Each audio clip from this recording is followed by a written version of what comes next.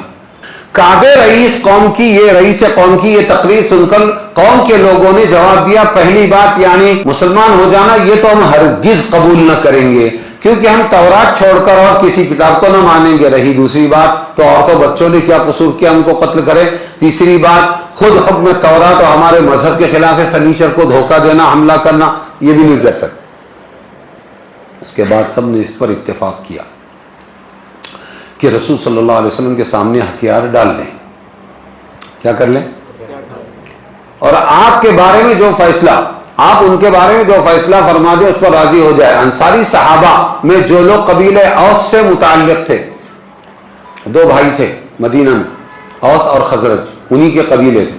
جو اوس سے متعلق تھے ان کے اور بنو قریظہ کے درمیان قدیم زمانے میں معاہدہ رہا تھا. یہ اوس اور وہ بنو قریظہ یہودی, یہ معاہدے کرتے تھے آپس میں. تو اوسی صحابہ نے حضور سے عرض کیا آپ ان لوگوں کو ہمارے حوالے کر دیں. ہتھیار ڈال لیا ہے, ہمارے حوالے کر دیں. رسول صلی اللہ علیہ وسلم فرمایا کیا تم اس پر راضی ہو کہ میں ان کا معاملہ تمہارے ہی ایک سردار کے سپرد کر دوں؟ یہ لوگ اس پر راضی ہو گئے. حضور نے فرمایا وہ تمہارے سردار سعد ابن معاذ ہیں. کون ہے؟ یہی ہے نا وہ, کل میں نے بتایا تھا. انہوں نے چڑھ کر کہا کہ جب ہم اللہ کو نہیں جانتے تھے تب ایک کھجور نہیں دی ہم نے مدینہ کی غطفان کے مشرکین کو, تو آج کیوں دیں گے؟ آج تو اللہ ہے, جو فیصلہ ہونا. یہ سعد ابن معاذ ہے. کون ہے؟ ان کا فیصلہ میں ان کے سپرد کرتا ہوں. یہ حضور نے فرمایا سب راضی ہو گئے. حضرت سعد ابن معاذ کو واقع خندق میں تیر کا اکحل میں, رگ میں لگا تھا, تیر لگا تھا. رسول صلی اللہ علیہ وسلم نے ان کی تیمارداری کے لیے مسجد میں خیمہ بنایا. او مسجد والوں, مسجد کا استعمال ایک مستقل عنوان ہے. حیات الصحابہ میں بہت تفصیل سے اور میں بہت بیان کرتا تھا اس میں. تو مسجد دواخانہ بھی ہے. مسجد کیا ہے؟ ثبوت کہ سعد بن معاذ کے اکھل میں جب تیر لگا، خون بہت بہنے لگا، تو حضور نے فرمایا ان کو میرے پاس رکھو، یہ حضور کا کمرہ، یہ کمرے نہ ہو. اور مسجد ہی میں، مسجد 100 بائی 100 کی تھی. مسجد میں ایک جگہ ان کا خیمہ لگایا گیا چھوٹا سا، اس میں وہ بیمار تھے، ان کی تیمارداری حضور پوچھتے تھے مزاج. علاج چل رہا تھا، مسجد کے احاطے میں خیمہ لگوا کر اس میں ٹھہرایا تھا. رسول صلی اللہ علیہ وسلم کے فرمان کے مطابق بنو قریظہ کے قیدیوں کا فیصلہ ان پر چھوڑ دیا گیا. انہوں نے کیا فیصلہ دیا؟ جو تورات میں ہے وہ فیصلہ دیا. ان کو معلوم تھا یہ تھے مدنی اوسی، لیکن ان کے ساتھ دوستی تھی نا، تو جو تورات کا فیصلہ تھا وہ ان کو معلوم تھا، وہی فیصلہ دیا. انہوں نے یہ فیصلہ دیا کہ ان میں سے جو جنگ کرنے والے جوان ہیں وہ قتل کر دیے جائیں، اور عورتوں، بچوں، بوڑھوں کے ساتھ جنگی قیدیوں کا معاملہ کیا جائے جو اسلام میں معروف ہے. یہی فیصلہ نافذ کر دیا گیا. اس فیصلے کے فوراً بعد ہی سعد بن معاذ کے زخم سے خون بہنا شروع ہوا. اکھل یہاں کئی رگ ہوتی ہے، خون بہت بہا، بہتے بہتے حضور کے خیمے تک آیا. اسی میں ان کی وفات ہوئی. اللہ تعالیٰ نے ان کی دونوں دعائیں قبول فرمائیں. ایک ہے کہ آئندہ قریش کا رسول پر کوئی حملہ نہ ہوگا ورنہ مجھے زندہ رہے. دوسرے، بنو قریظہ کی غداری کی سزا ان کو مل جائے. تو سزا ہو گئی، اللہ نے ان کے ذریعے دلوائی. جن کو قتل کرنا تجویز ہوا تھا ان میں سے بعض مسلمان ہو گئے، یہودی لوگ مسلمان ہو گئے، آزاد کر دیے گئے. کون کون ہیں وہ؟ جیسے عطیہ قرظی، قریظہ کی ہے نا، قرظی جو صحابہ میں مشہور ہے، انہی لوگوں میں سے ہیں. انہی لوگوں میں زبیر ابن باطا، یہ کیا ہے نا، کیا آج کل کی کمپنی کاروں پر کیا. یہ عورت تھی شیعہ. کیا تھی؟ میں نے سبق پڑھایا کسی زمانے میں کیا تھا. آج میرے کو ملا کہ یہ جو باٹا ہے، باٹا یہ بھی یہودی ہے. انہی لوگوں میں زبیر ابن باطا بھی تھے. ان کو حضرت ثابت ابن قیس ابن شماس صحابی نے حضور صلی اللہ علیہ وسلم سے درخواست کر کے آزاد کرا دیا. اس کو آزاد کر دو، کیونکہ پرانی دوستی تھی. جس کا سبب یہ تھا کہ زبیر ابن باطا نے ان پر زمانے جاہلیت میں ایک احسان کیا تھا. وہ یہ کہ جاہلیت کے زمانے کی جنگ بعاث میں ثابت ابن قیس قید ہو کر زبیر ابن باطا کے قبضے میں آ گئے تھے. زبیر ابن باطا نے ان کے سر کے بال کاٹ کر ان کو آزاد کر دیا، قتل نہیں کیا تھا. یہودی نے رحم کھایا. اب ان کا نمبر تھا. احسان کے بدلے اور غیرت قومی کے دو عجیب نمونے سنو. ثابت ابن قیس زبیر ابن باطا کی رہائی کا حکم حاصل کر کے ان کے پاس گئے اور کہا میں نے یہ اس لیے کیا کہ تمہارے اس احسان کا بدلہ کر دوں جو تم نے جنگ بعاث میں مجھ پر کیا تھا. زبیر ابن باطا نے کہا بے شک شریف آدمی دوسرے شریف آدمی کے ساتھ ایسا ہی کرتا ہے، مگر یہ تو بتلاؤ وہ آدمی زندہ رہ کر کیا کرے گا جس کے اہل و عیال نہ رہے ہوں؟ میں اکیلا بچ کے کیا کروں گا؟ یہ سن کر ثابت ابن قیس پھر حضور کے پاس گئے اور اہل و عیال کی بھی جان بخشی کا پروانہ لے کر آ گئے. آپ نے قبول فرما لیا. زبیر ابن باطا کو اس کی اطلاع دی تو ایک قدم اور آگے بڑھا زبیر. اس نے کہا ثابت یہ تو بتلاؤ کوئی انسان صاحب عیال کیسے زندہ رہ سکتا ہے جب اس کے پاس کوئی مال نہ ہو؟ ثابت ابن قیس نے حضور کو بول کر مال بھی دلوا دیا، لیکن نصیب او ہو اتنا خوش نصیب تھا. یہاں تک تو ایک مومن کی شرافت احسان شناسی کا قضیہ تھا جو حضرت ثابت ابن قیس کی طرف سے ہوا. اب دوسرا رخ سنیے. زبیر ابن باطا کو جب اپنے اور اپنے اہل و عیال کی آزادی اور اپنے مال و متاع سے واپس مل جانے کا اطمینان ہو چکا تو اس نے حضرت ثابت ابن قیس سے قبائل یہود کے سرداروں کے بارے میں سوال کیا. پوچھا وہ ابن ابی الحقیق تھا ہمارے بنو قریظہ میں یہودی، اس کا کیا ہوا؟ جس کا چہرہ چینی آئینے کی طرح خوبصورت، اس کا کیا ہوا؟ انہوں نے کہا وہ تو قتل کر دیا گیا. پھر پوچھا بنو قریظہ کے سردار کعب ابن قریظہ، عمرو ابن قریظہ کا کیا انجام ہوا؟ انہوں نے بتلایا یہ دونوں بھی قتل کر دیے گئے. پھر دو جماعتوں کے متعلق سوال کیا، ان کے جواب میں اس کو خبر دی گئی کہ وہ قتل کر دیے گئے. یہ سن کر زبیر ابن باطا نے حضرت ثابت ابن قیس سے کہا آپ نے اپنے احسان کا بدلہ پورا کر دیا اور اپنی ذمہ داری کا حق ادا کر دیا، مگر میں اب اپنی زمین جائیداد کو ان لوگوں کے بعد آباد نہیں کروں گا، مجھے بھی انہی کے ساتھ شامل کر دو. کیا کہہ رہے ہیں؟ مجھے بھی یہ جو مر گئے نا ان کے ساتھ، یعنی قتل کر ڈالو. ثابت ابن قیس نے اس کو قتل کرنے سے انکار کر دیا. پھر اس کے نہیں قتل کرنا پڑے گا، پھر اس کے اصرار پر کسی دوسرے مسلمان نے اس کو قتل کیا. کس کو؟ زبیر ابن. خالی باٹا گنبدی رہ گئی، جوتے کی باٹا گنبدی رہ گئی، وہ چلا گیا بیچارہ. یہ ایک کافر کی غیرت قومی تھی جس نے سب کچھ ملنے کے بعد اپنے ساتھیوں کے بغیر زندہ رہنا پسند نہ کیا. ایک مومن ایک کافر کے یہ دونوں عمل ایک تاریخی یادگار کی حیثیت رکھتے ہیں. بنو قریظہ کی یہ فتح ہجرت کے 5ویں سال میں ماہ ذی قعدہ کے آخر اور ذی الحجہ کے شروع میں ہوئی. تنبیہ: غزوہ احزاب و بنو قریظہ کو اس جگہ کسی قدر تفصیل سے لانے کی ایک وجہ تو یہ خود قرآن نے اس کو بیان کیا ہے. سمجھ میں آیا؟ بہت سی عبرتیں بھی اس میں. مسلمانوں پر بہت سختیاں ہوئی، بہت تکلیفیں تھی، اس لیے کیسے کیسے حالات آئے کہ اللہ کے بارے میں بدگمانی ہوئی. تظنون باللہ الظنون، کہ اللہ ہے بھی یا نہیں، اللہ ہماری مدد کرے گا یا نہیں. پھر منافقین کے حالات بیان ہوئے کہ وہ کہنے لگے منافقین کہ اللہ نے اور رسول نے دھوکہ دیا. وَإِذْ يَقُولُ الْمُنَافِقُونَ وَالَّذِينَ فِي قُلُوبِهِم مَّرَضٌ مَّا وَعَدَنَا اللَّهُ وَرَسُولُهُ إِلَّا غُرُورًا. یہ ان کے اندر کی سب گندگی باہر آ گئی اور یہی کہنے لگے یا اہل یثرب لا مقام لکم فارجعوا، اے مدینہ والو یہاں سے چلو تم. وَيَسْتَأْذِنُ فَرِيقٌ، اور ان میں سے بہت سے چھٹی لے کے بھاگنے لگے کہ ہمارے گھر غیر محفوظ ہے. اس کے بعد مومنین مخلصین کا ذکر فرمایا اللہ نے کہ ان کے ثبات استقلال کی مدح تعریف کی گئی. اس کے ضمن میں رسول کے اتباع اقتداء کی تاکید ایک ضابطے کی صورت میں بیان کی گئی. لقد کان لکم فی رسول اللہ اسوۃ حسنہ، تمہارے لیے سیکھنی تھی رسول کی زندگی میں اچھی بات، یعنی ان کی زندگی کو اپنی زندگی بناؤ. وَأَنزَلَ الَّذِينَ ظَاهَرُوا مِنْ أَهْلِ الْكِتَابِ مِنْ صَيَاصِيهِمْ، یہ آخری آیتوں میں بنو قریظہ کا قصہ ہے. یعنی جن اہل کتاب نے اہل احزاب کی مدد کی تھی، اللہ نے ان کے دلوں میں اللہ کے رسول اور مسلمانوں کا رعب ڈال کر ان کے مضبوط قلعوں سے ان کو نیچے اتار دیا اور ان کے اموال اور دار اور دیار کا مسلمانوں کو وارث بنا دیا. تو دنیا سجا رہی ہے، فکر مت کرو. دلائے گا کس کو؟ اللہ. کس کو دلائے گا؟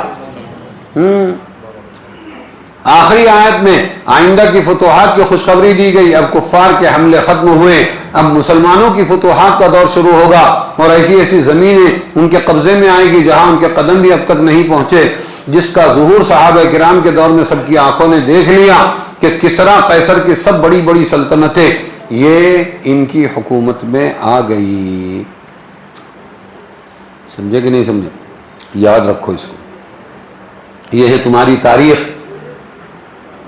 یہ ہے تاریخ. کتنے کمزور تھے، کتنے مضبوط ہو گئے. جس کو علامہ اقبال نے کہا کبھی اے نوجوان مسلم تدبر بھی کیا تو نے، وہ کیا گردوں آسمان، وہ کیا گردوں تھا تو جس کا ہے ٹوٹا ہوا تارا، تجھے اس قوم نے پالا ہے آغوش محبت میں، کچل ڈالا تھا جس نے پاؤں میں تاجے سرے دارا. ہاں مسلمان بھول گیا، یہ تاریخ بھول گیا.